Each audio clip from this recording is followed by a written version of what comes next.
Europe, la droite est-elle déchirée? C'est la question dont débattent Guillaume Roquette du Figaro Magazine et Renaud Dely du Nouvel Observateur. De fait, l'Europe agit aujourd'hui sur l'UMP comme un révélateur. On l'a vu avec les prises de position de ces dernières semaines contradictoires. D'un côté, un Henri Guénaud, personnage éminent de l'UMP, qui annonce qu'il ne votera pas pour le candidat UMP, ou un Laurent Wauquiez qui prend des positions quand même très ferme, d'un retour à une Europe des six. Et puis de l'autre côté, une UMP qui avait franchi, notamment dans le sillage d'Alain Juppé, un vrai cap européen et qui s'indigne de ces prises de position-là. Donc je pense que le dossier européen agit comme un vrai révélateur aujourd'hui des failles internes à l'UMP, c'est-à-dire de l'absence de cohérence idéologique, l'absence d'ailleurs d'un travail de reconstruction intellectuelle et programmatique depuis que l'UMP est dans l'opposition, et le fait que, comme il n'y a pas eu ce travail et que la droite ne rebâtit pas justement un corpus idéologique cohérent, eh bien, il y a une menace qui pèse sur elle, c'est une forme de repli identitaire, de repli nationaliste, et on le voit à travers certaines expressions qui, fort heureusement, indignent une bonne partie des dirigeants de l'UMP. Oui, moi je ne partage pas complètement ce constat, parce que je pense que ce débat, il est très largement une posture.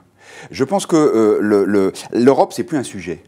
C'est-à-dire que là où la droite a tort, c'est qu'elle projette sur l'Europe une dimension qu'elle n'a plus, c'est-à-dire ou bien un idéal, une espèce d'avenir radieux, ou bien une espèce de machine à casser la France. L'Europe aujourd'hui, c'est quoi? C'est une grosse machine, un peu lourde, assez obscure, un peu chère, pas toujours très efficace, qui gère des gros budgets, qui gère aussi la monnaie, ce qui est un point important. Et donc, c'est comme ça qu'il faut s'en servir. Je veux dire, on ne se déchire pas pour savoir si un instrument est ou pas quelque chose d'essentiel. Alors, il faut une Europe efficace, il faut revoir Schengen, il faut se battre mieux contre les Américains, contre les Chinois sur les accords commerciaux, mais faire des grandes déclarations à l'Europe, genre Europe mon amour comme Alain Juppé, ou dire comme Henri Guénaud que l'Europe veut nous asphyxier, je pense que c'est un débat qui est terminé. Que l'Europe comme vision de la France en grand, comme disait, je crois, François Mitterrand, tout ça, c'est terminé. Non, ça, je crois pas ça. Qu'il faille rendre l'outil plus efficace, que l'outil ne fonctionne pas aujourd'hui et qu'il faille en faire un outil efficient au service de la croissance, de l'emploi en France comme dans l'ensemble de la zone euro.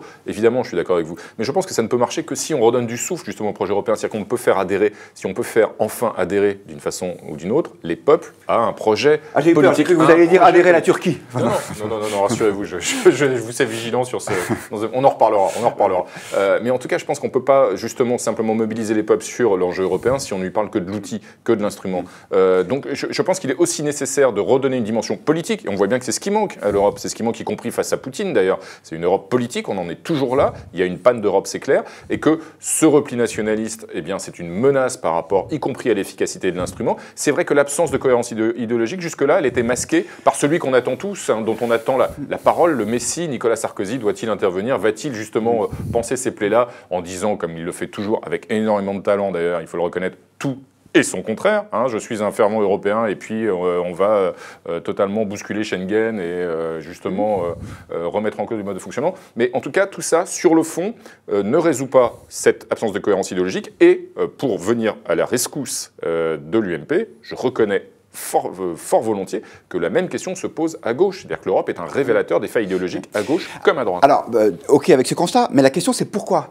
Pourquoi est-ce que l'Europe politique est un échec? Absence de pourquoi? courage. Mais non, c'est pas une absence de courage, c'est une absence d'identité. Il y a une réalité qui est toute simple, à laquelle il faut revenir, c'est que la réalité, l'identité des peuples européens, elle est nationale. Elle l'est d'autant plus que l'Europe n'a jamais voulu travailler cette culture, ces racines communes. Vous vous souvenez de M. Jospin et Jacques Chirac se tenant la main, pour refuser de concert de parler des racines chrétiennes de l'Europe. Donc l'Europe n'est condamnée à être qu'une machine parce que la réalité nationale, elle est indépassable. Et c'est ça qu'on est en train de retrouver. Et c'est pour ça que les utopistes de tout poil sont un petit peu déçus en ce moment, parce qu'ils voient bien que ça n'embraye pas. Regardez ce qui se passe, c'est très intéressant avec l'Ukraine et la Russie. Pourquoi est-ce qu'il y a ces tensions? Pourquoi est-ce que la Russie est aussi attirante pour un certain nombre de peuples ukrainiens? Parce qu'il y a une langue, une culture, des origines qui sont communes. En Europe, il n'y a pas ça. Donc, en Ukraine, c'est exactement l'inverse. C'est toute une partie de l'Ukraine qui s'est soulevée pour se rapprocher de l'Europe, de l'Union européenne, parce que l'ancien président ukrainien avait trahi ses engagements là-dessus.